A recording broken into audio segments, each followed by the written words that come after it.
साधु और चोर की कहानी। एक समय की बात है, एक गांव में एक साधु महात्मा रहते थे। वे बहुत ही दयालु और विनम्र थे। उनका जीवन सादा था और वे हमेशा दूसरों की भलाई के लिए काम करते थे। साधु का सबसे बड़ा गुण ये था कि वे किसी भी परिस्थिति में अपने धर्म से डिगते नहीं थे। वे सभी के साथ अच्छे से पेश आते और जो भी उनके पास आता उसकी मदद करते। गांव में एक चोर भी था जिसका नाम रामू था।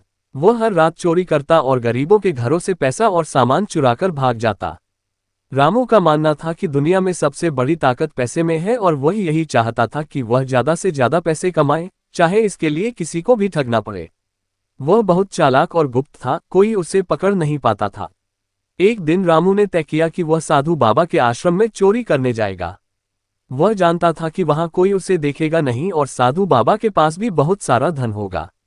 उसने रात के अंधेरे में आश्रम की ओर रुख किया। साधु बाबा अपनी कुटिया में ध्यान कर रहे थे, लेकिन रामू को देखकर उन्होंने कुछ नहीं कहा। रामू चुपके से उनके पास पहुंच गया और उनके पास रखे कुछ पैसे और चांदी के बर्तन चुराने लगा। तभी साधु बाबा ने अपनी आंखें खोली और रामू को देखा। रामू घबराया और सोचा कि अब वह पकड़ा जाएगा, लेकिन साधु बाबा मुस्कुराए और बोले, तुम क्या चुरा रहे हो बेटा? तुम्हें क्या लगता है कि यह धन तुम्हारी मुसीबत दूर कर देगा? रामू कुछ नहीं बोला, लेकिन उसका दिल कांप रहा था।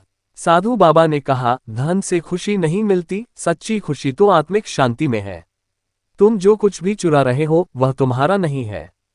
क्या तुम नहीं समझते कि जो भी किसी का है वह एक दिन वापस चला जाता है?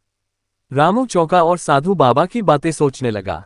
उसने सोचा, क्या सच में साधु बाबा की बातें सही हैं? क्या मैं सच में धन की तलाश में खो गया हूं? वह थोड़ी देर तक खड़ा रहा और फिर धीरे धीरे बर्तन और पैसे वापस रख दिए।